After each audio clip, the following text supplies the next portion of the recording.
Hello all, welcome to my channel food treat. ఈరోజు నేను చూపించబోతున్న recipe బొమ్మిడాయల పులుసు.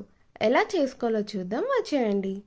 ముందుగా చేపలని నీట్గా క్లీన్ చేసుకోవాలి. క్లీన్ చేసుకునేటప్పుడు కొంచెం ఉప్పు, పసుపు, హాఫ్ బద్ద నిమ్మరసం కలిపి క్లీన్ చేసుకుంటే చేపల నుంచి స్మెల్ రాదు. గ్రేవీ కోసం మిక్సర్లోకి ఒక ఉల్లిపాయ, ఒక టమాటో వేసుకుని గ్రైండ్ చేసుకోవాలి. మిక్సీ పట్టుకున్న పేస్ట్ ఇలా ఉంటుంది. ముందుగా 3 నుంచి 4 టేబుల్ స్పూన్ ఆయిల్ వేసుకోవాలి. ఆయిల్ హీట్ అయ్యాక కట్ చేసుకున్న ఉల్లిపాయలు, కట్ చేసుకున్న పచ్చిమిరపకాయలు, కొంచెం కరివేపాకు వేసుకుని ఉల్లిపాయలు వేగే వరకు వేయించుకోవాలి. చేపల కూరల్లోకి పచ్చిమిరపకాయలు ఇలా పొడవుగా చీల్చుకుని వేసుకుంటే బాగుంటుంది. ఉల్లిపాయలు త్వరగా వేగాలంటే లైట్గా సాల్ట్ వేసుకోండి. ఉల్లిపాయలు ఇలా లైట్ బ్రౌన్ కలర్లోకి రావాలి. ఇప్పుడు 1 టీ స్పూన్ అల్లం వెల్లుల్లి పేస్ట్ వేసుకుని పచ్చివాసన పోయే వరకు వేయించుకోవాలి. ఇప్పుడు ముందుగా చేసుకున్న ఉల్లిపాయ టమాటో పేస్ట్ని వేసుకోవాలి. ఈ పేస్ట్ నుంచి పచ్చివాసన పోయే వరకు వేయించుకోవాలి. ఈ బొమ్మిడాయల పులుసులోకి గ్రేవీ ఎక్కువగా ఉండాలి అంటే ఇలా ట్రై చేయండి. గ్రేవీ టెక్స్చర్ చాలా బాగుంటుంది.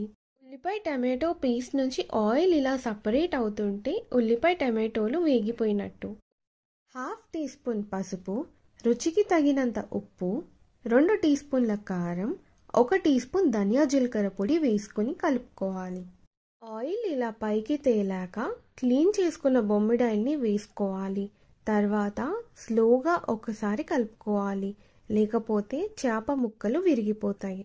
1 గ్లాస్ వాటర్ పోసుకుని వీడియోలో చూపిస్తున్నట్టు ఒక్కసారి ఈ విధంగా తిప్పుకోవాలి. తర్వాత మూత పెట్టి 15 నిమిషాలు హై ఫ్లేమ్లో ఉడికించుకోవాలి. 15 నిమిషాల తర్వాత మూత తీసి చింతపండు రసాన్ని వేసుకోవాలి. చింతపండు రసం వేసుకున్న తర్వాత ఒక్కసారి ఇలా కలుపుకోవాలి.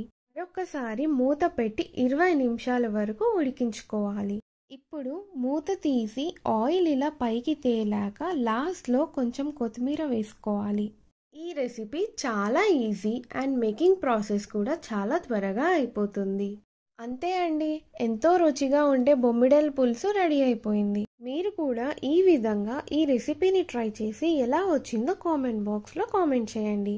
Please do like, share and subscribe to my channel. Bye guys.